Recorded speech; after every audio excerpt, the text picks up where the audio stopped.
Welcome to the Get Wealth Podcast. My name is Brennan Wiersma. Please be sure to like and subscribe if you haven't already. Today I have the pleasure of sitting down with sorry, one more time, say it again. Mansidak. Okay, yeah, that's a tough one for me. But yeah, I'm pretty excited. Pretty cool guest here. Maybe start off by talking a little bit about kind of what you do, because first let me try to give it a shot, right? You're a civil engineer. And mechanical engineer. Sorry, we interviewed a civil engineer before. Mechanical engineer, and your focus is on propulsion and space, that kind of thing. Yeah. But you do a bunch of other stuff on the side that is also pretty awesome.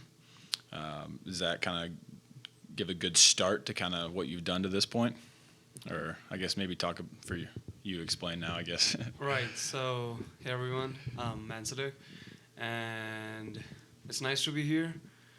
Yeah, as Brennan said, I'm a mechanical engineering student studying propulsion track here at Embry Riddle, and I have some stuff going on as side projects and some things that I am passionate about, which I can't necessarily practice just as a student at Embry Riddle.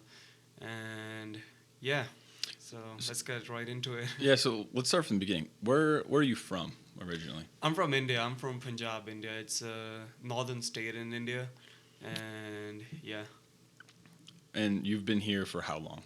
I've been here for over a year and a half now. I came to the United States in July 2019. So How has that transition been from living in India to being here now for a year and a half? Is it as different as you would think? it is certainly very different. The culture, obviously, the environment, the way you approach people, the way you approach society in general, it's very different. And it's not just different, it's much better in certain aspects. And I'm learning new things as I keep going.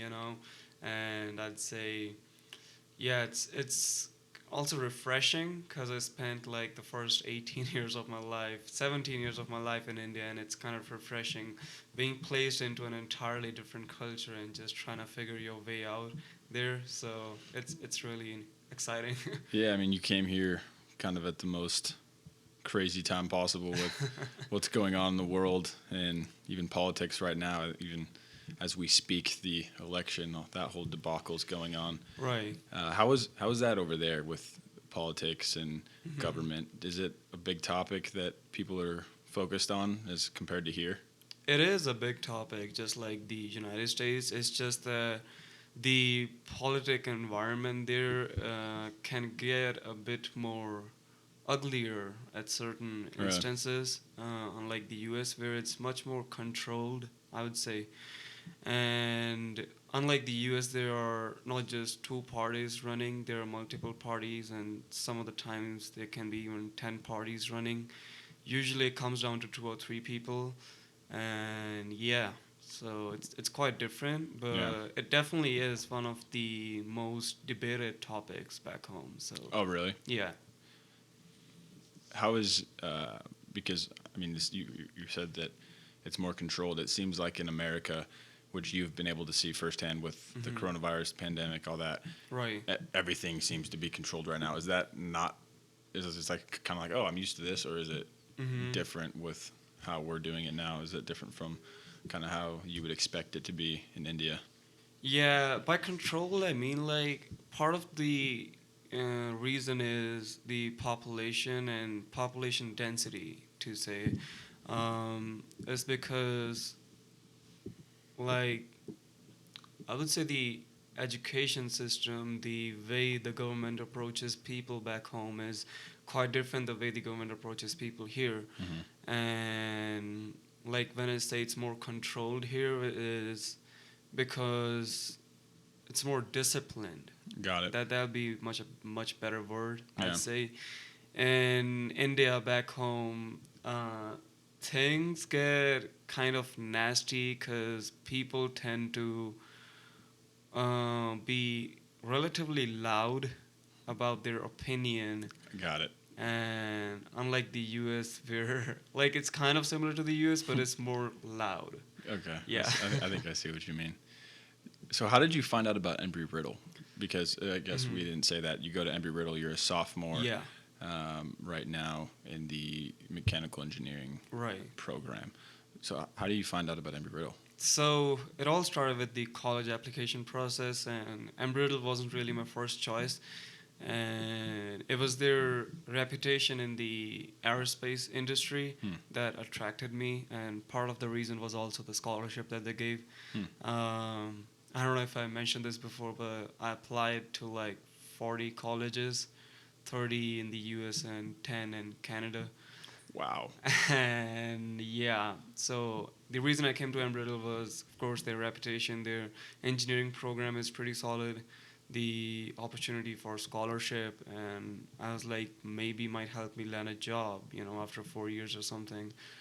Got So it. So is that just Google searching then? Because I had probably. someone actually. I found out about Embry Riddle because I went to a kind of a career fair. It was like an expo in Puyallup, and Embry Riddle was there, and I talked I to them. see.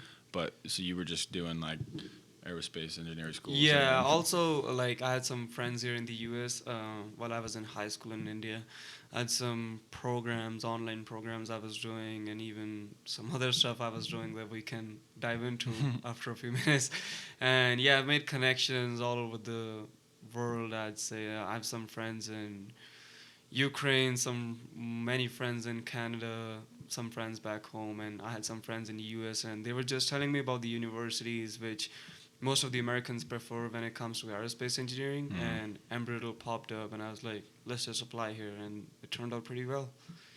Yeah, it's a good school overall, but especially I've heard for those programs, and I think Embry Riddle kind of gets pinned as with the aviation thing because that's a Right. pretty big part of it. But Yeah. their engineering might even be a bigger program is, associated yeah. with them. So there's a lot of really smart people, including you, in that group. So, and what motivated you to become an engineer? Did you always want to do that, or was it after looking for schools? How did that come about? Initially, I wanted to study astrophysics and have applied sciences as a minor. And then I realized, like, considering where the space industry is going right now, I didn't see the theoretical knowledge being too much handy in the next few years. So I thought problem solving is one of the greatest skills that we might need to develop in the coming few years. And I think engineering, at least studying engineering, teaches you a great deal of problem solving. And I'm not studying engineering just for the sake of becoming an engineer.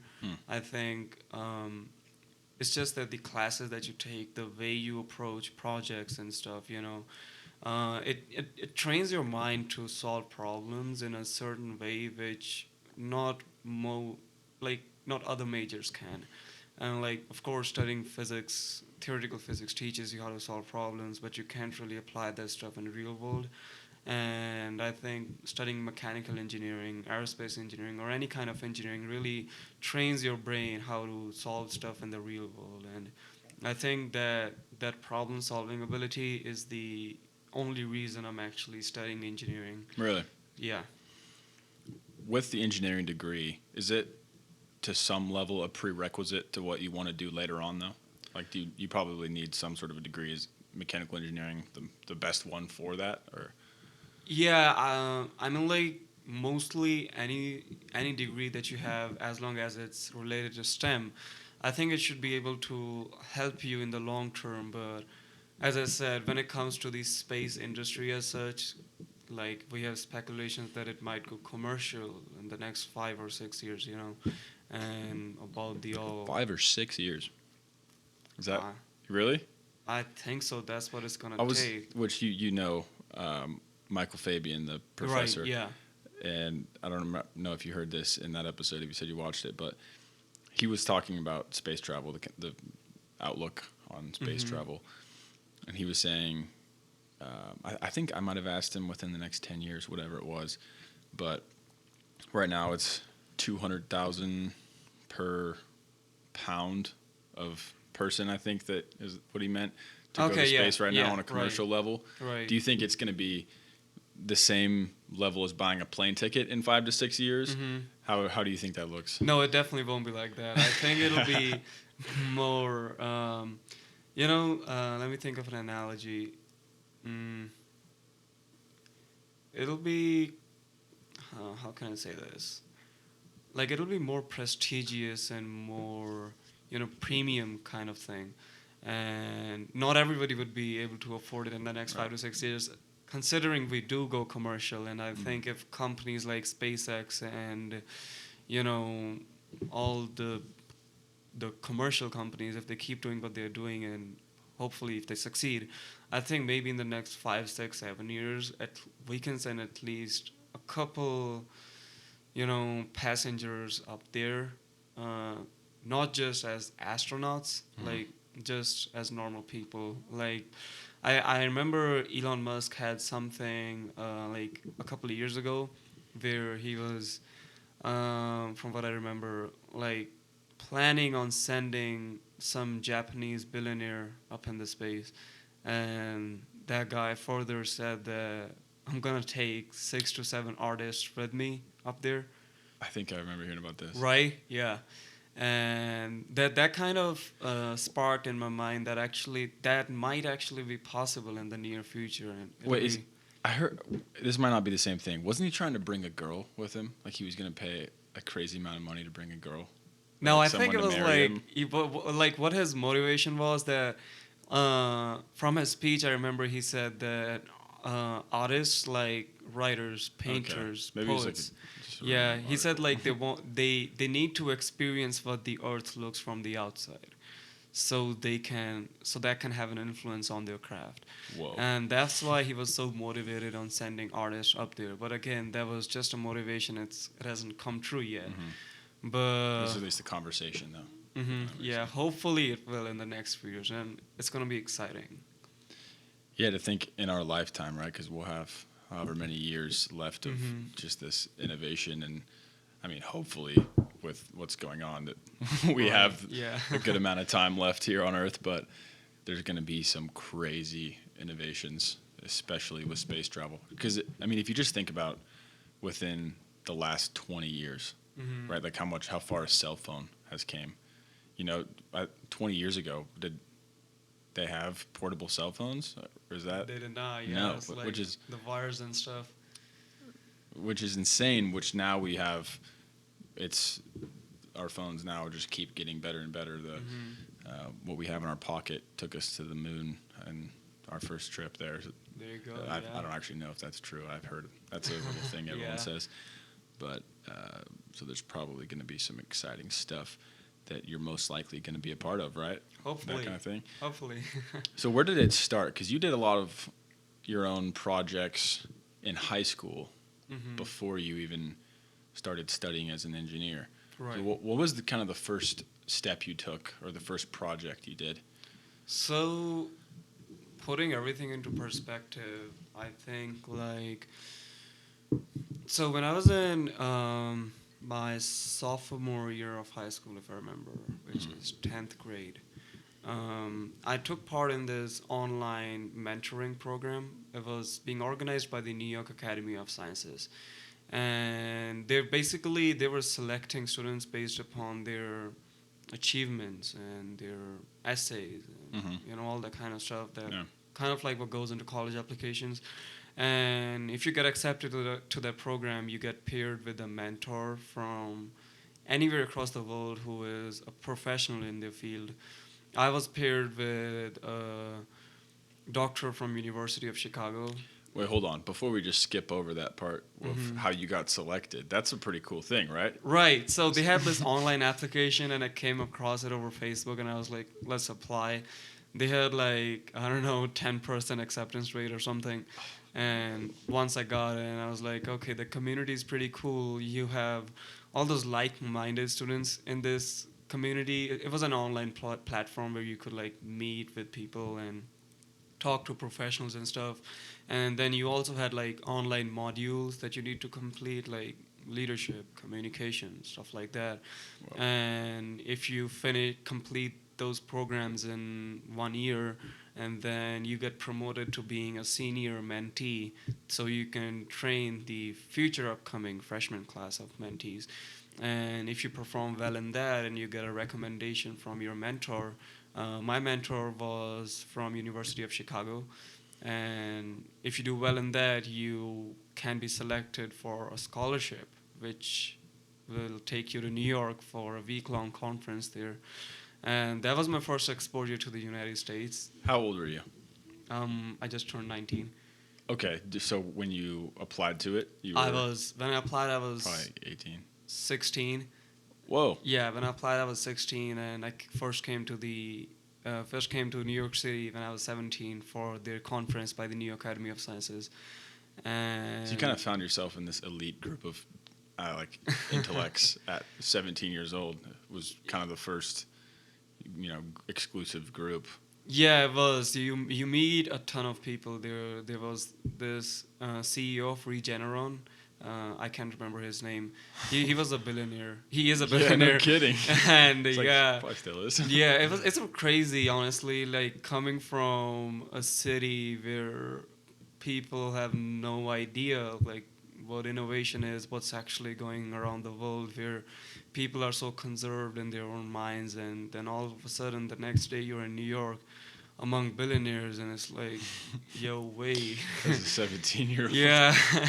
And then you meet ton of people there. It was a big culture shock, honestly. And then once I came back from New York, I started doing other stuff. Then, like the biggest thing I did in high school was starting a nonprofit. And when I was 17, I started. So back in high school, how it works in India is it's very different from the high schools in America. Mhm. You can't really start your own clubs like you can do in America, right? Got it. So Okay. You The cannot school start. system's Yeah, completely different. Yeah. yeah, you can start your own clubs. But I was like, I kind of want to start an astronomy club of my own, and somehow I was stuck in bureaucracy for like 3 or 4 months because nobody was willing to allow a sophomore to start his own club. But somehow the paperwork went through, and I was able to start a club with like 10 or 12 children, middle school kids. I used to, teach them about basic concepts of astronomy, like 14 and 15-year-old kids. And every weekend, slowly it grew. We had like, I don't know, 30 or 40 members from our school. And then I created a website for it where I could just, put online resources like, yo, go to this website to read this new innovation this company is doing, or you can write your own blog post and we'll share it with other club members. And then I made a website, and I made a Facebook page, made an Instagram page. And by the end of 2 years, that small club was turned into an international nonprofit in 20 plus countries with 300 plus members. And Whoa. yeah, so that's one of the greatest memory from high school. How is that now? I had to shut that down when I entered college, so I only ran it No. for 2 years. But In 2 years, you got that far. yeah, we started as like a high school club of like 10 kids, right? And then by the end of 2 years, I was just 17 back then, but I had people 20 and over 20 working under me as board members and managing the websites and just advisory board. We had an advisory board. There was this dude from Russia who was working along with the United Nations, and he was our advisory guy.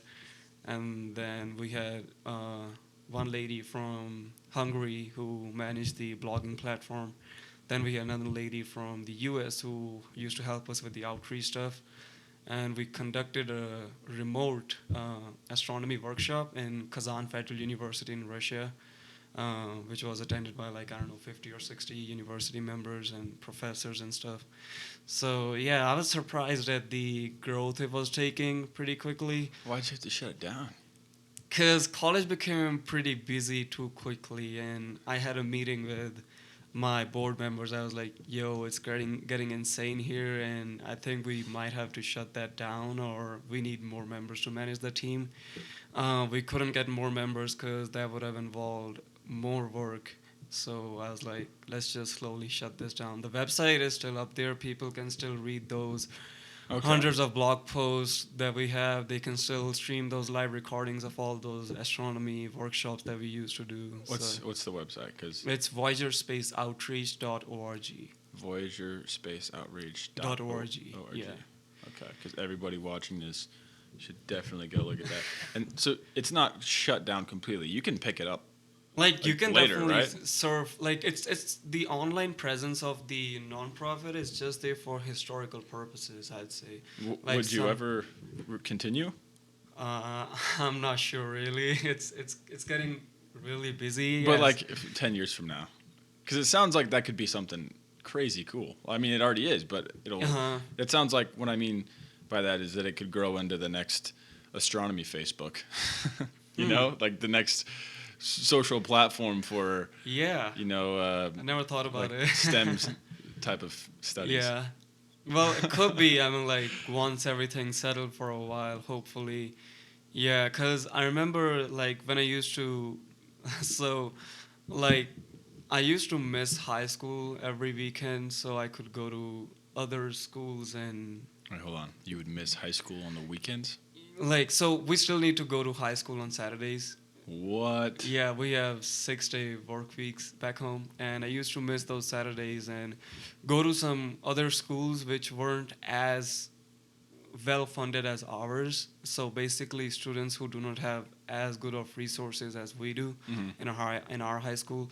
So I just used to go to those small schools with middle school kids in there and conduct astronomy sessions, and their parents used to be so happy, like, you have sparked the interest of astronomy in our students. We are so grateful to you. So that was genuine happiness that I used to feel back then. I was like, all right, so something like this is indeed having an impact. Where does that come from? You just get all this motivation to go help everybody on this Honestly, gigantic Brandon, level. it just happened. It just happened. I like, now that I look back at it, it's like, okay, that was a big thing. When I was actually in it, I didn't really see that as a big thing. And yeah, it just happened. Because that's some really cool stuff. And the average person doesn't go out of their way. I mean, maybe to some extent of if you see someone fall, the average person probably would help them up. But you don't see the average person going to schools in need and teaching classes on astronomy. You know, that's going the extra mile. So it's definitely cool to see the future generation of the people that are going to be controlling space travel and, you know, whatever else, to have a big heart like that. That's awesome. And so all this stuff you talked about, this is high school. We haven't even gotten to college yet. No, this was until the end of senior year of high school. So yeah, high school. All right, and it's at 17. I don't know if that was my dryer. We're actually at Get Wealth Podcast headquarters right now, a.k.a. my bedroom. But anyways, yeah, so you got into the first New York Academy of Science. Is that what it was? Sciences, yeah. New York Academy of Science.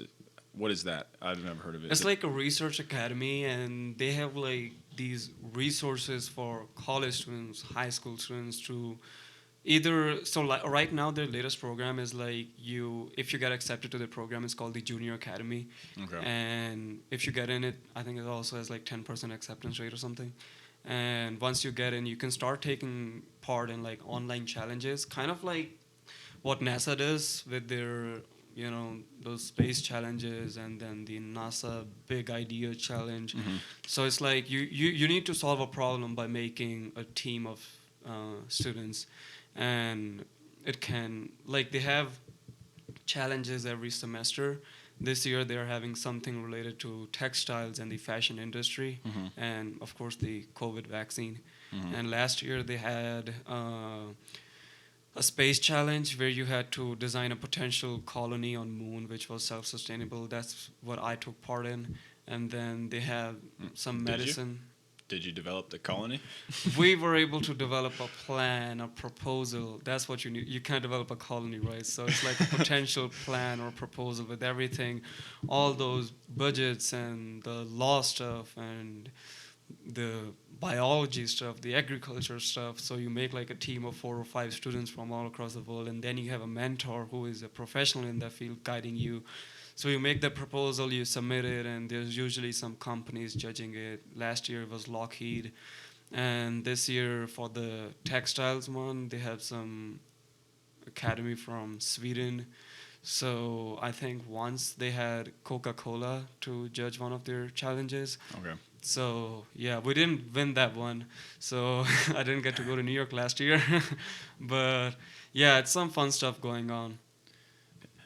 Not to interrupt you, but I just want to double check this stuff. I'll probably leave this in because that's how we do it here. We're not gonna edit. Let me just double check. Still recording.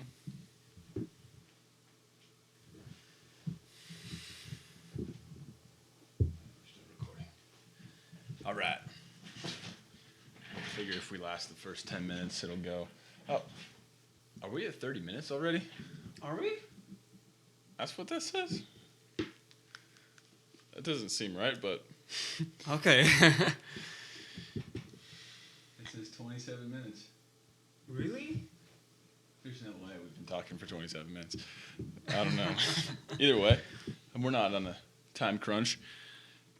So the New York Academy of Sciences, that sounds like a international thing. With, It is. like it is everywhere, right? Yeah, Is like I don't remember the name of the scientist, but people like I don't know Benjamin Franklin or Albert Einstein, some of those biology people. some good ones. Yeah, they were part of that academy, and yeah, once you become a member of the academy, you get many resources, and then it's all up to you how you make use of them. So. And that's your clique now, right? Yeah, I mean, that was the turning point in my life, I'd say, because earlier I had no clue how, like, these things actually work, and that was just one Facebook ad about that mentoring program that I signed up for that kind of changed everything, so. That's incredible. Okay, so from getting into the New York Academy of Sciences, you started the nonprofit after that. Yeah, after that. Okay. So, like, the connections I made through the academy, they were part of the board members that I had, and all the board members that I was talking about, our advisory board, and then managing the webmaster and everything. I made those connections through the academy, and then we were just running everything remotely. So we had, like, I don't know, late night meetings at 3 o'clock because time zones. There's one dude from Russia, another one from Hungary, I'm from India, then there's another from US. So you gotta find the perfect time zone to have those meetings. So yeah. Where would you say, like, if you were to draft a team of astrophysicists, engineers, propulsion experts, what country are you going to? The US. Really? Yeah, absolutely, the US. Is that because of the education system here? The education, and I'm like, over the course of history, if we see anything, it's the US which has been leading the space sector most of the times. And in the future, it might change, it might not, but I think, like, US is the place to be if you want to get involved in the space industry. And, like, I know Canada has some cool stuff going on with the ISS Canadian arm that they have up there. But yeah, I think US is the place to be. Right on. Yeah, there's a lot. Actually, I'm probably speaking out of, I'm not completely sure about this, but the U.S. has been moving more privately with companies like Tesla, Yeah. And Richard Branson. They're all taking it kind of in their own hands. Is it space travel in other countries a government thing usually? Yeah, in India, it's the Indian Space Research Organization, and it's, again, 100% government stuff. There are some cool space startups arising in India, but they haven't taken off yet. So It takes some money, right? it takes a money. lot of money and a lot of, I don't know, innovation and resources, which there are in India, but when it comes to aerospace engineering specifically, there aren't many resources. But let's see what happens in the next 4 or 5 years. For sure. Okay, so you get accepted into Embry Riddle probably like in the second that they looked at your resume because of everything on it. But what has your time here been like? Have you gotten the chance to work on some cool stuff within the school? Absolutely. So maybe what's Yeah. the best? What kind of stuff have you done? Yeah, when I first came here, I wanted to do propulsion-oriented research, but as a freshman, it was kind of hard. And also, I realized like working on hardcore rocketry wasn't really an option for me because that's not going to help me in the long term because of the restrictions in the U.S. for internationals. Oh, okay. Yeah, and so I had to find those specific fields which tangentially aligned with aerospace, but also gave you the necessary skills. So I was working with the Eagle spaceflight team, which has been their progress has been halted for a while now, and this semester we are speeding up things. And I was also with the SpaceX Hyperloop team, the AZ Loop team. We were trying to participate in the SpaceX Hyperloop competition. It didn't work out well because of the COVID situation. We were actually able to organize a regional Hyperloop competition at ASU because they were a partner university. But it was like near March, but then COVID hit and everything had to be shut down. And apart from that, right now I just hopped on the team with Professor Morris on his airfoil research. So I'm just trying to I saw that the process of of airfoil stalls. Is that on the website? Yeah, it's exactly Is that. there like Airfoil stall. new theories with that, or is it how we understand it? Is that correct or no? Because that's what I'm teaching my students as a flight instructor. Is angle of attack. As an MB prop student, it was kind of hard to get along with like hardcore AE stuff, but not gonna lie, it's super exciting. I've been talking to some senior students who are taking Aero 1 and Aero 2 and trying to understand those nuances of an airfoil and how stall occurs and what Professor Morris is actually trying to get at, and also trying to help the people in the wind tunnel with testing. I was kind of inclined to study Aero once I'm done with ME Prop. So it's really exciting how you have like so much going on. It's just simple airfoil section, right? And So here's my understanding, right? You have your angle of attack. You have the relative wind. Right. So the angle between the chord line and the angle of attack, or the chord line and the relative wind is your angle of attack. Yeah. Once you exceed the critical angle of attack, you stall. Yeah. That's what I know. Yeah. So that's like how the graph takes place. Like over the camera, it's like this. Yeah. Okay. What we are basically trying to do is we take the graph even further. Oh. And then What happens further? You gotta read the research paper. Okay. For that. Technically, we're trying to make predictions on the stall nature of an airfoil, or more appropriately, it's recovery from stall. And we just full power pushing those down. No. As simple as it may sound. We do a lot of testing in the wind tunnel, and I just got on the team, so I'm just trying to help them with the wind tunnel testing. I'm still trying to understand what the actual theoretical stuff is, because it's a lot of research jargon going on. And it's really exciting though. I think it's one of the very few research on campus that actually matters, and that's gonna actually impact the future, I'd say. So that's with SpaceX Hyperloop. Yeah, that group. Works on that. Yeah. And then the other one is the Eagle spaceflight team. They're trying to send a rocket beyond the Kármán line. I don't know what's the height of it is. Okay. I think only a couple universities have been able to do that. USC and I don't remember the other one. Somewhere from Illinois or something. And we're trying to do that. And it's been going on for a few years now, so it's been a bit stagnant, but now we're speeding things up. Is that the same group that is working on getting the I don't want to say it wrong, but the car that's the really fast car? You know what I'm talking about? There's a group, an engineering group that's designing the car. I know what you're talking about. I don't remember the exact name of the group. But that's not the same one? No, that's not the same one. Okay. That's not the same one. Yeah, there's the RDL, then there's the Eagle Spaceflight Team, then there's Eagle Aerosport, and then there's Eagle Sat. So there's like A lot of different bunch groups. of groups doing some cool stuff on campus. A lot of astronauts and physicists and thermodynamic artists. No, okay, and right now you're probably just nose first into all this stuff, but you've also managed to develop an app that will probably be on every computer in every household in America within the next 5 years at the rate of your progress. So Frost, tell us a little bit about that. Right. So Frost is the world's first mood-inducing text editor, and it's basically a stripped-down version of MS Word, but a much more smarter version of MS Word, Whoa. whose background algorithm plays background ambient music according to writer's mood or his chosen theme.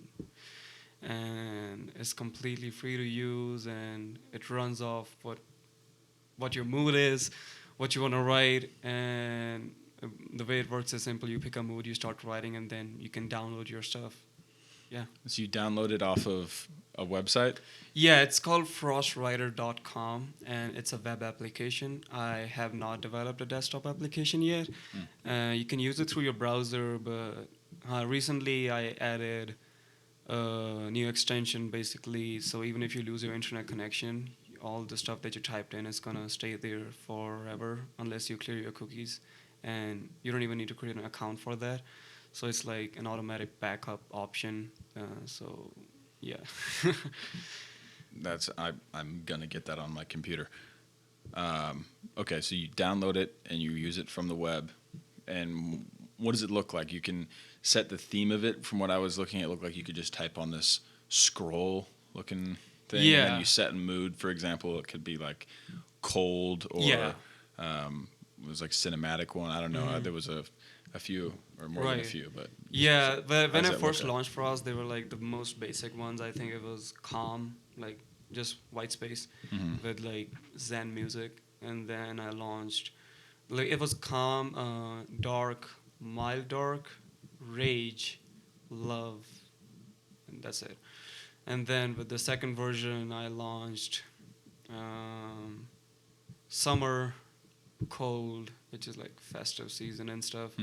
And then the third version I launched, Cosmos, which is the most used one right now. And then Vintage, like classic playwright, Shakespeare-esque vibe. And then a dynamic theme called Rooms, where you have like background ambient noise like fireplace, grandfather clock playing in the background, and you can just write in your cozy environment. So That's pretty cool. And you started this as well in high school, the first version, anyways. yeah, it was. So like how we have those like 3 or 4 long months right after high school ends and before college begins. Yeah, yeah. So I made Frost in those 2 or 3 months, and I remember like it was my last final of senior year, and I just came back and I was just thinking about this idea. Like there was this thing back in my mind, like there needs to be an environment for writers where they can just write freely and maybe have free music playing for them without actually going through YouTube to find the perfect ambient playlist or going through Spotify to find the perfect playlist. So I was just pondering about it, and I didn't know coding. I didn't know anything about coding back in high school because we did not have coding classes back in high school. And I was just thinking about it. I started talking to one of my friends in Colombia, and I was like, yo, how do you make a space on a web page where you can type stuff? And then he sent me just one command, just one single command, which led to Frost. It was content editable equals true. That's it. That's exactly what Frost is. Content editable equals true. What does that mean? It basically means like you have a web page, right? Usually when you go to a website, you have text lying there, images lying there, but you cannot edit them. Content editable is an HTML tag basically a command. If you set it to true, that means whatever's on screen, you can edit that. So you can select it and start typing. And then you set the command to true, which means you can edit anything on the screen. Part of that is you can type on screen. So that's exactly what Frost is. And then you start adding more commands to that, like autosave, and let them download the file, and the music plays, and let them change the background and stuff. So yeah, content editable was. It's crazy how it starts from something so simple. Yeah. My good buddy, I don't know if you know him. You know Trace Edmeyer? He was on the basketball team here. I probably don't know him. You might recognize him, but he's cybersecurity. Mm-hmm. But I always see him. I mean, not anymore. He's working for the NSA now. Shout out to Trace Edmeyer if you're watching this. Mm-hmm. But yeah, he got a job at the NSA, but he knows all the different coding languages, and you see the screen, and it looks like just a bunch of random letters and numbers to me, but to you and that community, it makes sense. How much time did you spend doing this?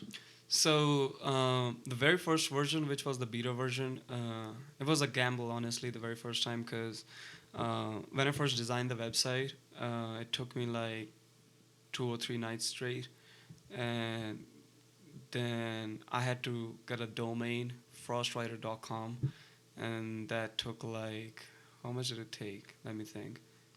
Like $150 per year. What? And I told my dad, I was like, yo, Dad. Domains usually who'd you buy the domain from? So I bought domain and I got a server from Squarespace. That's why it became so expensive. And I didn't want to do the whole server thing from my end, because I was like, in case this thing blows up, which I had no clue it would, I don't want to disappoint the users with the server is down, right? Yeah. So I was like, even if it takes like, I don't know, 50 extra bucks, let's just do it.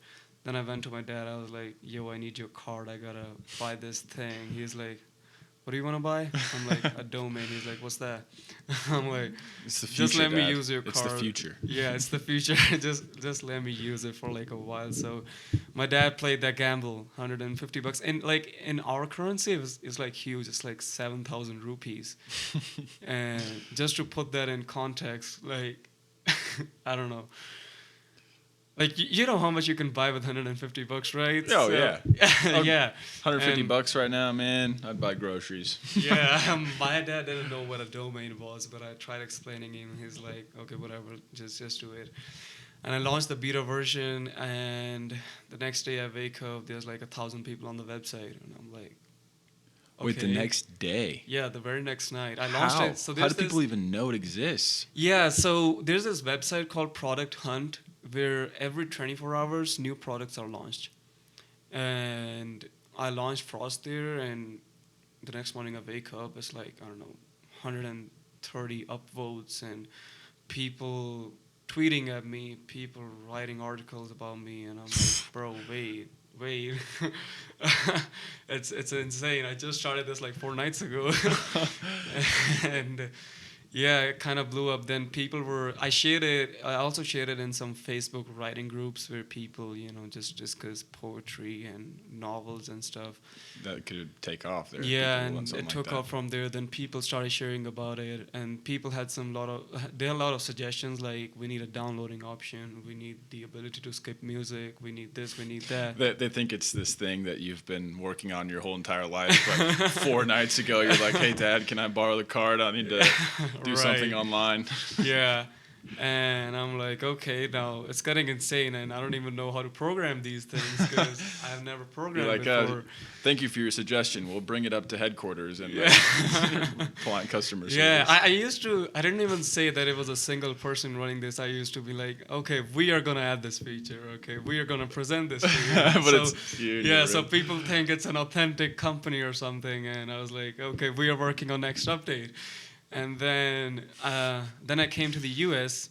I was at my uncle's in California for the first 2 weeks I was here. Then that's when I started working on second version. And that's when I added the ability to download your text. And I started learning more and more coding as it... So, like, the hard part is there's the front end, how it looks, how it's designed. And then there's the back end, the whole coding part.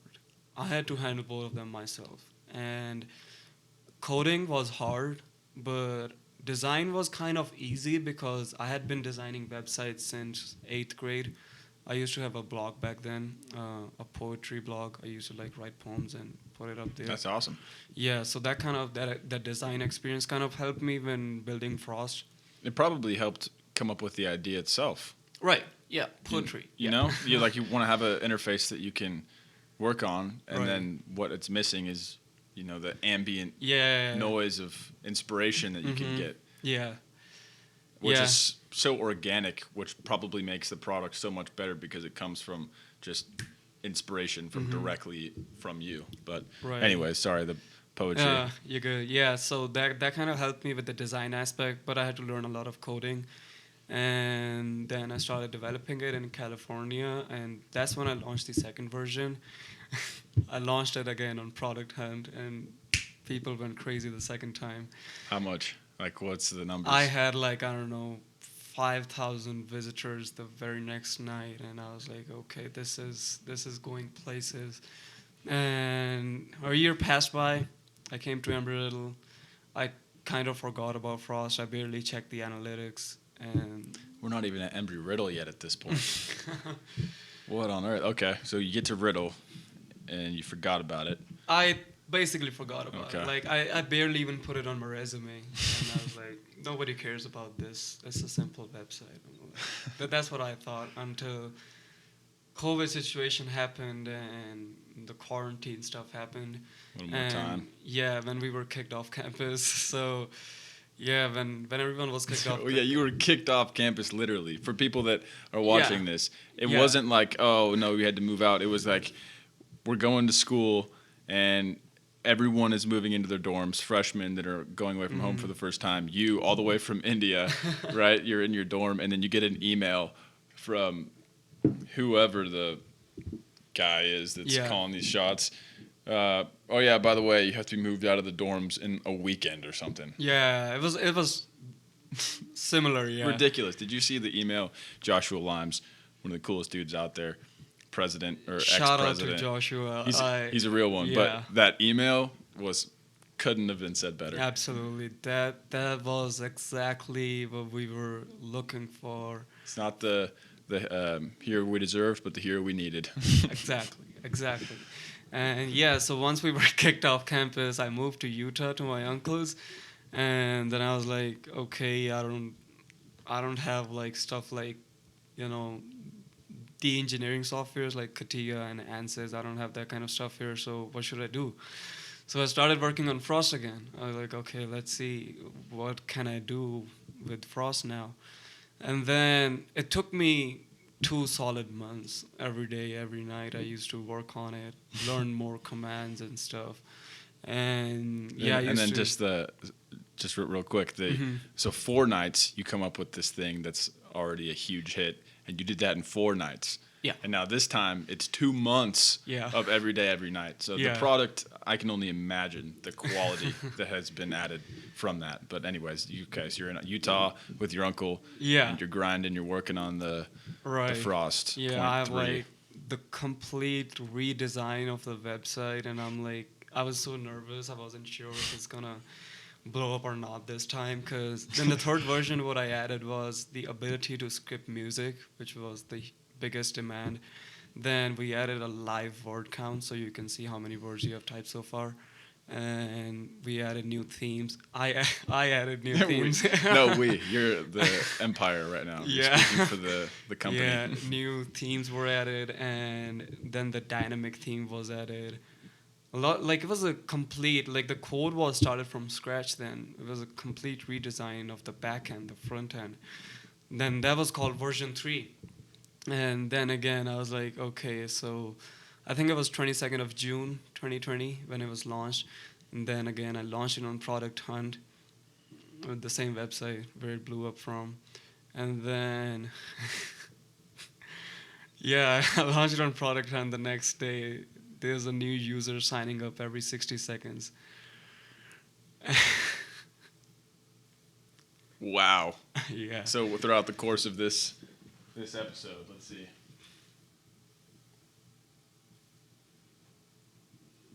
You've had 50 new users since we hit record.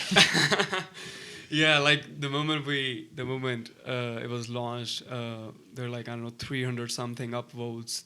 People again, they start commenting on it, and new users signing up every 60 or 70 seconds, and I'm like, bro, this is insane. And then I started an Instagram handle for it. I didn't use Instagram back then, but I was like, okay, let's start incorporating social media with Frost. So I started an Instagram handle for Frost, and it didn't blow up as much as I thought it would. But kind of, even right now, the only reason it's there is, I think, that allows it to have a historical presence, like something like this did exist, over Instagram, so people can just go through the feed and the history of Frost. Sorry about that for that short break here. It may not seem like a short break because of our magical editing powers. We're going to edit that out. But our video died, so we apologize for the gap in the video, but the audio will still be there, which is the bread and butter of the Get Wealth podcast, is what you're saying. So picking back up from where we left off, we're on version 3, Frost 3.0. Yeah. And you essentially have been working on this day in and day out for 2 months due to being locked down, or due to being on lockdown and kicked out of your home, and went to Utah, got all geared down towards getting it going again, and some of the changes. So I guess let's do a little recap of kind of some of the additional features and stuff, yeah. So what's version 3? Yeah, so in version 3 we added stuff like ability to skip music, and then live word count, new themes, and complete redesign of the website. And it was like, there was also a dark mode introduced. Completely forgot about that. Yeah, dark mode, so it could be kind of easy on the eyes, and writers write day in, day out. Yeah. They don't care. So yeah, so there was a dark mode introduced, and then again I go to product. Once I'm done with the design, I'm like, all right, this is it. This is final. No bugs, nothing. Let's launch it. I go to product hunt, and launch it. New user signing up every 60, 70 seconds. There are like 10,000, 15,000 people in the next few days, and people from, I don't know, Product Hunt writing about it. There's people from the Startup Magazine, from the Medium writing about it. There's one of the biggest publications on Medium.com towards data science. They included it in one of their favorite text editors list. Then it was added to, I don't know, Wikipedia's distraction-free text editors list. And like anyone who's in the writing area, they're just blogging about it, they're reviewing it. Then there are professional writers like Brianna Morgan. She's a young adult and horror fantasy writer. She reviewed Frost, and then like professionals were using it, they were writing about it. I couldn't ask for more. And I was like, so this is actually helping out people. And then the momentum slowed down a bit, of course, because these are like couple months after the launch. So like if there are 20,000 people, in the few days when it was launched, now the momentum has slowed down, and now we have the actual consistent users, which right now is like 20, 25 people coming every day now for using Frost, which is not as good as the previous one, but is pretty good, I'd say, compared to the very first version when there were like barely any features. And then even till this day, I get messages like there was this lady who said, this is a dream come true for me. This has completely changed the way I write. I send it to all my peers. There was a professor at some university. She said she recommended this to her creative writing class, so they could write better. I'm getting goosebumps right now, man. That's crazy. Yeah, I don't know what her name was. She wrote a blog post about it. The title of the post was "Frosted for Writing," and I was like, okay. And then there's this dude on Product Hunt. He's like, this is why I come to Product Hunt every day. I'm going to write a newsletter about Frost, which I will write in Frost, of course. No way. Yeah, and I was happy. It was genuine happiness that it's actually helping people, and I often talk about it with my friends, and it's like, dude, there's this feeling that something you made, like you worked hard on, and then it's actually helping people. It's Yeah. not a fluke anymore. It's like people use it. It's affecting people. It plays a role in their life now, and I think I cannot ask for more. So No kidding, man. Yeah, that's such a cool thing that, I mean, the whole pandemic and lockdown has been obviously really terrible for a lot of people, but hmm it's also, on the other hand, provided a time where people like yourself can focus on something and use this productive mind to be able to devote it towards something hmm like that, and eventually it can turn into something that would have never been there otherwise. I mean, not to compare anything that I'm doing to the level that you're on, but the podcast is only a thing now because I had time. I wasn't flying. I wasn't in no, school, absolutely. and By so the I way, if you guys have not subscribed yet, do it. appreciate that. Mark my words, this is gonna blow off. I mean, I just got to put it on product hunt. No, Yeah. it's not a product, but yeah. Anyways, it's given me time to focus on other things when life can consume you with work and school and relationships, and when you Mhm. are given a period of time that's indefinite, a lot of people either crumble and complain about the situation, and maybe rightfully so, and they kind of let the downhill slope continue Yeah. and let their problems kind of pile up, or you can kind of dig deep No, and I agree, man. figure I out agree. something to do and put your mind to it and kind of make something better than would have Yeah. been before, which is exactly what Yeah. Frost turned out to be. I'm like, you know how most of the times in college we are like, I want to do this, I want to do that, but I just don't have time for it. The past 4 months were exactly that. Mm-hmm. You had time for everything you wanted to do in this world, unless it was like, I don't know, something that requires socializing.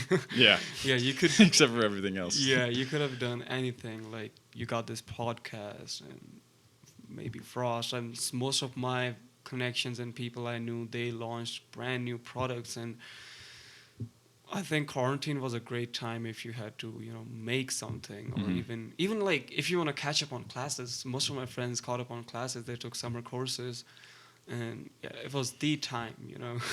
Yeah, which I mean, it kind of shows that in every bad situation, there's a bright side. A lot of people, I mean, suicide and depression and hmm abuse, and I'm sure all that skyrocketed because there's people that are kind of in a very unfortunate situation to start with. But I mean, there also are people like you out there that kind of take advantage of the time they're given.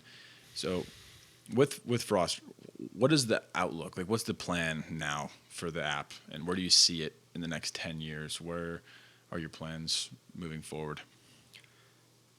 So, as far as like the future is concerned, I've been talking to some people who are product managers in companies like Microsoft, Apple, and stuff like that, Hmm. and I try to get their opinion on what they think. Because people like professionals, they have seen products come, they have seen products go.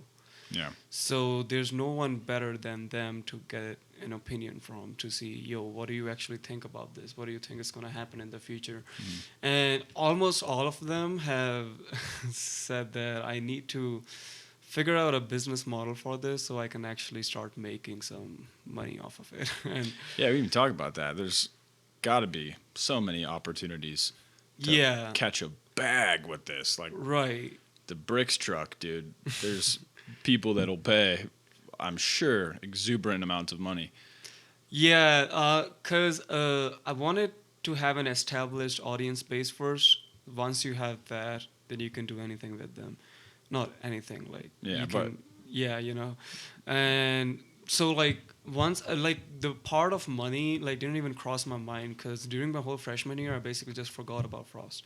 And then once I started talking to professionals, once version 3 was out, people actually started reaching out to me with the emails and Twitter and stuff. They were like even if you make this paid, then tomorrow Mhm. we're gonna pay for it. If people are actually saying that by themselves, that's a telltale sign that you've accomplished what you wanted to, and now I think you can start planning on how to make it paid or how to make money off of it. So Yeah, I feel like a lot of people want to get to there before the audience part, which can probably set people back a lot of ways, or for a long time. You gave them a product that was already in itself probably worth a lot, but you put it out there, let people use it, people start enjoying it. It's a free product that is actually helping people. Still now, even it's free, right? Right. So you've at least given it a chance for people to experience it and actually see how the product does for the consumer, and which is usually the right way to do it. The more quality and content you can give without asking for anything in return, the more longevity I think that translates into. Yeah, that's the way. Because I don't know who told me about it. There's this guy I know from New York. He quoted someone. He said like the only way to create an effective brand or something, like you gotta give people an insane amount of free stuff up front. So, and he also said that good products, the people usually use products for two reasons. First is it either solves a problem for them, or it makes them feel good, or a certain way. iPhone, for example, it makes them feel good and it solves a lot of problems for people. Right. Instagram makes people feel good to a certain extent. Does it solve problem? Yeah, it helps them meet people online and stuff, right? So you gotta solve either one of them or both of them. iPhones solve both of them. Frost is the thing with Frost is it does not solve a problem. So there's a difference. There's a problem and then there's an itch. Frost deals with an itch, a very specific niche of people who would like to write by zoning out with their custom music with no distractions. Like I don't use Frost myself. The reason I don't like that's a different reason. The reason I don't use it because whenever I go to Frost, I can see all the code behind it, and I can't write without distractions. It's not the same thing as like the CEO of Lunchables doesn't let his kids eat Lunchables. Not quite the same. Yeah, you could say that. And Frost does not solve a problem. It deals with an itch for a very specific niche of people, which is writers who would like to write without distractions. Frost does not replace MS Word. Frost does not replace Google Docs. Right. Frost is for creative writers. It's a very light application. It's not heavyweight. It's not heavy duty application. So there's a difference between a problem and an itch. So Frost deals with an itch. Like you don't go to your garage and take a hammer and say, yo, what do I do now? You first find a problem or an itch, and then you use the hammer, right? Got it. So it was the same way. That's really interesting. Have you seen The Social Dilemma? On Netflix? Yeah, that new documentary. I did, yeah. The way, I thought it was interesting, kind of relating to this, how they described users of Facebook and Instagram. They were saying that if you're not paying for it, you're the product. Yeah. Right? Because we're basically being monetized by people are paying for our attention type of thing. Absolutely. And right now you're at a spot where people aren't paying for it, but there's not necessarily that advertiser aspect. Yeah. Which way do you think you'll go? Is it going to be more of a subscription, or do you think eventually you'll start getting ads on there and keep it a free platform? Ads will never be there on Frost. Beautiful. There will be no ads on it whatsoever. And I have some plans in mind on how to monetize it, but again, one of the biggest factor which dictates whatever step I take right now is my international status in the US, and I can't really make money off of Frost right now. Oh, right. That makes sense because it's... Or maybe I could because I started it back home. You see, there's like a lot of vagueness here. Yeah. And nobody can really answer that question because this is something so not mainstream, right? Yeah. It's not a business yet, but it's not a project anymore either. So, I'm still trying to figure out those legalities. I'm reaching out to attorneys and stuff to see if I can figure out a way to make money off of it. But even if I don't, I'll be happy. Like, it's just right now, all I pay for Frost is $300 per year. and I don't think that's bad as long as it's helping out people. So, yeah. Yeah, that's important for even the longevity of the app. If Mhm. you're not focused on the money, then you can focus on the quality of it and what really has allowed it to become what it is. If you start getting focused on, I need to make this much money or it's not worth it anymore, yeah, I could see that being a deterrent to where it could actually eventually become, the things that end up being the biggest platforms in the world, the biggest podcasts in the world, start from people that just aren't trying to make money, but it naturally and organically turns into something that Yeah. eventually is this, prolific giant like Facebook or, Yeah. I mean, I don't Right. know if they probably had some motive for money, but I mean, like the Joe Rogan podcast that was started in his house Yeah. and just a couple guys talking, and then eventually it's influencing elections. But Absolutely. yeah, I Absolutely. definitely think that.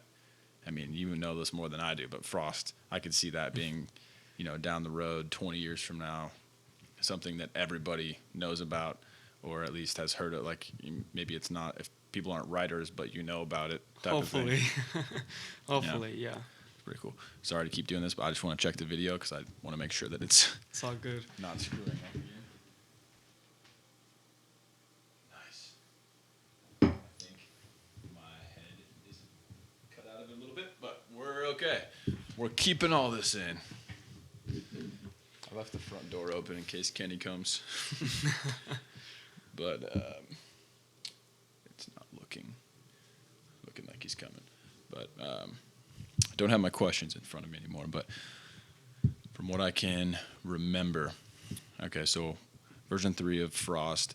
What are the numbers right now? So right now we have like, I have like. No, I say wait, it's cooler. Yeah, as I said, like 20, 30, 40 people coming every day using Frost. So what is that? Like 1,000 users per month. So it's like it's always like, when you launch something, the graph goes up, Yeah. and then slowly the momentum slows down a little bit. And I think that's unavoidable. That's inevitable. That's gonna happen with every product. But that actually gives you a fair idea, like what people actually like in there and what people actually don't. Okay. So, like, if there are like 20,000 users and now it's just 1,000 users, I don't think that's bad at all. Because usually it's like,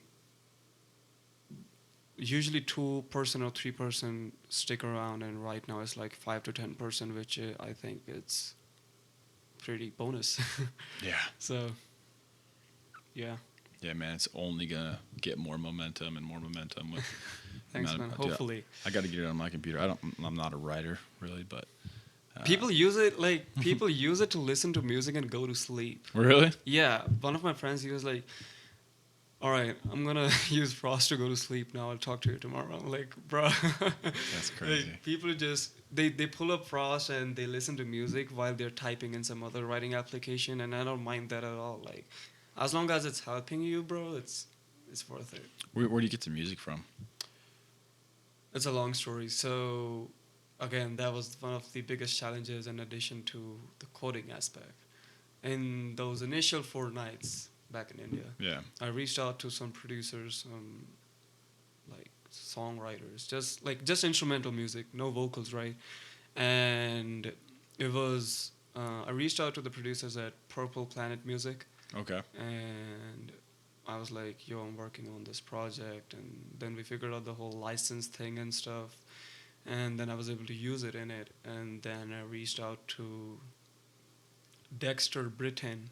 He's a producer from Europe, and he has produced tracks for Range Rover, NASA, Nike, and he had some albums which were in Creative Commons license. And then I reached out to his PR team. I was like, "Yo, I'm working on this project now, and it's been out here for like a year now. And do you mind if I use this music? And how do I do that?" Then we figured out all the licenses, legalities, and everything. And then, yeah, it was integrated into Frost.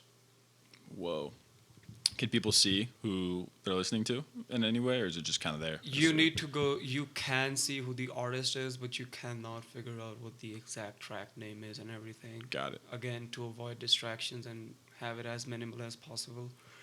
So, One of my buddies from school, he went to my school in like middle school and early high school, maybe actually. His name's Cheyenne Zaney, but he more recently, I mean, within the last few years, I think, has been blowing up on Spotify and SoundCloud. He does lo-fi music. On Spotify, last I checked, he has like, I might be wrong on this, but I could have, from my best memory, is like a couple 100,000 users I see. per month. So maybe I could put you in touch with him if Absolutely. you're looking for more music type of thing. Yeah. Because he's pretty big. I mean, I put his music on in the background. It's that lo-fi. Oh, the intro type one? of, no, that's the intro. The stuff on the YouTube channel is just free music I've found. But Okay. but yeah, he's got a lot of cool stuff on his Instagram and everything. I can send you his stuff if you want. But Sure. Let's connect. yeah, man, sounds like you already got a lot on your plate with with people that are looking for getting involved. So where do you see this in 10 years? Like, what if you were to project it right now? Where do you see this being? Hopefully, I just want it to be an application for writers. Like, if a writer thinks about writing, they pull up Frost, not anything else. They should not go to any other application. They should go to Frost. So that's how I think about it. And I don't know how it's going to turn out, but I have some things that I'm hopefully going to work on this winter break of incorporating something new in Frost, which I can't really spill out right now. Okay. But if it works, it's going to be hopefully even bigger. Let's see how it goes. Yeah, I believe it is, man. Okay, and then to kind of angle this towards, in conclusion here, I guess, with these last few questions, we kind of try to stay on somewhat of a topic of wealth. How do you define wealth, if you were to put it in simple terms?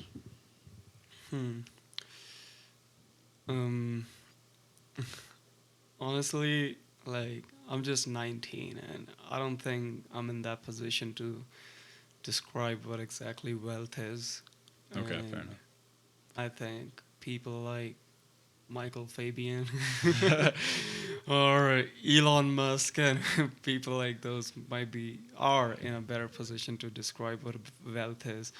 But I don't know, but like right now, as long as you're staying safe and you're healthy, I think that's all that matters right now. I 100% agree. And even the people, I mean, not the people you mentioned, Elon Musk, I've never talked to him, but like Michael Fabian, other guests tend to mention the monetary aspect of it, but a common theme is that the health, the being able to do what you want, the safety, that kind of thing. So I definitely agree, and that's not an uncommon answer. What's a book you would recommend to anybody listening? A book. I have kind of a love-hate relationship with some things, and books are one of them, and programming is one of them, coding. Okay. So I don't read many books. I like reading poetry a lot, and that's all I did over the summer. I worked on Frost and I read poetry, wrote some poetry here and there, and yeah, but books, I don't really have any books to recommend, but I read poetry on poetryfoundation.com a lot. I just read stuff online a lot, and as far as books are concerned, What's a good poem? What's a number one or a recommendation? that's a good question. A good poem would be, I really like everything by Khalil Gibran. I don't know if I'm pronouncing his name right. He was a Lebanese poet, and I think he's the third best-selling poet in the history of the United States, even though he was an alien. I think first is Shakespeare, then I don't know who is, then third is Khalil Gibran. And his writing style is pretty quite straightforward, but he always leaves you with a lesson and a sense, you know. And I think I don't know if you guys have not heard of Khalil Gibran. Go out and read him on the internet, and if not, Khalil Gibran, Stanley Kunitz is what I like, and then Robert Frost is pretty good. Everybody's heard of Robert Frost, and then I think Billy Collins is pretty good. Okay. So these are the few poets that I really admire and read. It's awesome. It's a good start for people getting into poetry there with those. Okay, man. How can people find your stuff? Right, you got an Instagram. You got obviously Frost, your website. I'm interested in that. So how can people find all your information here? You can go to my personal website, I think, mansidak.com. It's mansidak.com. Or just hit me up on Instagram. It's Mansidak SGH. And yeah, I'd love to talk to you guys and see what you guys think of Frost, or if you want to talk about anything like this podcast. We just had an hour-long conversation, and yeah, just get in touch. Would love to talk to you guys. Of course, definitely do it. Everyone that watches this, immediately pause the video, then go DM him, get to know what he's doing. What about the Frost website application? It's frostwriter.com, and you can be redirected to Frost website through my website, either way. So just go to any of the websites, and you'll get what you want to find. Beautiful. Yeah. All right, everybody. Thanks for tuning in. If you haven't, like and subscribe, and we'll see you next time. Get well with everybody. Yes, sir.